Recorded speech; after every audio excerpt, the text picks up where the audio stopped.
இஸ்லாத்துக்காக வேண்டி இஸ்லாத்தின் முதுகெலும்பாக இருக்க வேண்டிய இளைஞர்கள், இஸ்லாத்தினுடைய கலிமத்து ஷஹாதா ஓங்கி ஒழிப்பதற்கு முன்மாதிரியாக இருக்க வேண்டிய இளைஞர்கள் பெண்களுக்கு பின்னால் உலாவரக்கூடிய ஒரு நிலையை நாங்கள் பார்க்கிறோம். எவ்வளவு ஒரு அருவருப்பான கேவலமான ஒரு நிலை. பெண்களுக்கு பின்னால் பாடசாலைக்கு செல்லும் பொழுது பெண்கள் பின்னால போவது, பாடசாலை பெண்கள் முடித்து வருகின்ற பொழுதும் அவர்களுக்கு பின்னால போவது, தனியார் வகுப்புகளுக்கு செல்லும் போதும் பின்னால போவது. என்ன இலக்கு இல்லாமல் இந்த இளைஞர்கள் செய்து கொண்டிருக்கிறார்கள், வாழ்ந்து கொண்டிருக்கிறார்கள். எதற்காக வேண்டி நாம் இந்த உலகத்திலே படைக்கப்பட்டிருக்கிறோம், எதற்காக இந்த வாழ்க்கை அல்லாஹ் தஆலா எனக்கு தந்திருக்கிறார் என்கின்ற இலக்கே கிடையாது, சிந்தனையே கிடையாது. நாளைக்கு மறுமை ஒன்றிருக்கு, விசாரணை ஒன்றிருக்கு, சுவர்க்கம் நரகம் ஒன்றிருக்கு, இது எதுவுமே தெரியாதவர்களை போன்று பெண்களுக்கு பின்னால அலைந்து தெரியக்கூடிய எத்தனையோ வாலிபர்களை நாங்கள் பார்க்கிறோம். சகோதரர், கேவலம் அருவருப்பாக இருக்கிறது. பெண்கள் தான் எங்களை தேடி வர வேண்டும், எங்களுடைய மார்க்கப்பட்டையும் எங்களுடைய நீதி நியாயத்தையும் பார்த்துவிட்டு பெண்கள் எங்களை தேடி வர வேண்டும். ஹதீஜா ரலியல்லாஹு அன்ஹா அவர்கள் அல்லாஹ்வின் தூதருடைய மார்க்கப்பட்டையும் அல்லாஹ்வின் தூதருடைய நீதி நியாயத்தையும் பார்த்து அல்லாஹ்வின் தூதரை திருமணம் முடிக்க கேட்டார்கள். நபிகளாருடைய வாழ்க்கையில் எங்களுக்கு முன்மாதிரி இருக்கிறது. ஆனால் இந்த இளைஞர்கள் பெண்களை தேடி பின்னால் தெரியக்கூடிய ஒரு அவலங்களை பார்க்கிறோம். அன்பிற்குரிய சகோதரர்களே, அதிலே யுவதிகளும் சளைத்தவர்கள் கிடையாது. அவர்கள் தான் கோல் பண்ணி சொல்வது, நான் இந்த ரோட்டால் என்ன செய்கிறேன், போய் கொண்டிருக்கிறேன் வா, இந்த இடத்துல நிற்கிறேன் வா. அரசியலில் எத்தனையோ அனாச்சாரங்களை நாங்கள் பார்க்கிறோம். பெண்கள் ஏறி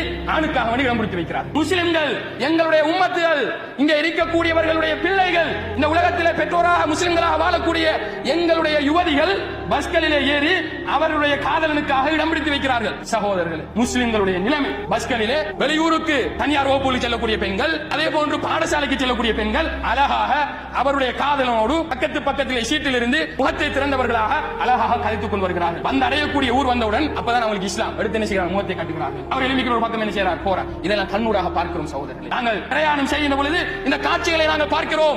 எங்களுடைய யுவதிகள், எங்களுடைய இளைஞர்களுடைய இன்றைய நிலை இலக்கு தெரியாது, எதற்காக வேண்டி வாழ வந்தோம் என்கின்ற நோக்கம் தெரியாது. சுவர்க்கம் நரகம் என்று ஒன்று இருக்கிறது, அதுதான் எங்களுடைய இலக்கு.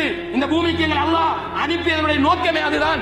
ஏன் தெரியும், அதெல்லாம் தெரியாது. எங்களுடைய குழந்தைகள் பருவத்தில் இருந்து நாங்கள் சடவாத சிந்தனை குழந்தைகளுக்கு கொடுத்து விட்டோம். மார்க்க சிந்தனை இல்லை எங்களுடைய குழந்தைகளிடம், எங்களுடைய பிள்ளைகளிடம் மார்க்க சிந்தனைகள் கிடையாது, சடவாத சிந்தனையை கொடுத்து விட்டோம். எல்லாம் இந்த உலகம் தான். உலகத்திலே நாம் செல்வந்தனாக வாழ வேண்டும், பெரிய படிப்புகள் படித்து பட்டதாரிகளாக வாழ வேண்டும், பெரும் பொசிஷனில் நாங்கள் இருக்க வேண்டும். இதுதான் நாங்கள் பிள்ளைகளுக்கு கொடுக்கக்கூடிய சிந்தனைகள். சகோதரர்களை, மார்க்கத்தை கொடுக்க வேண்டும். மார்க்கத்தை கொடுத்தால் தான் அவர்கள் இளைஞர்களாக மாறுகின்ற பொழுது இந்த மார்க்கத்திற்கு ஏதாவது செய்வார்கள். குறைந்தது 5 நேரம் தொழுகைக்காக வேண்டியாவது பள்ளிக்கு வருவார்கள். சகோதரர், இப்படி சீரழிந்து தெரிய மாட்டார்கள்.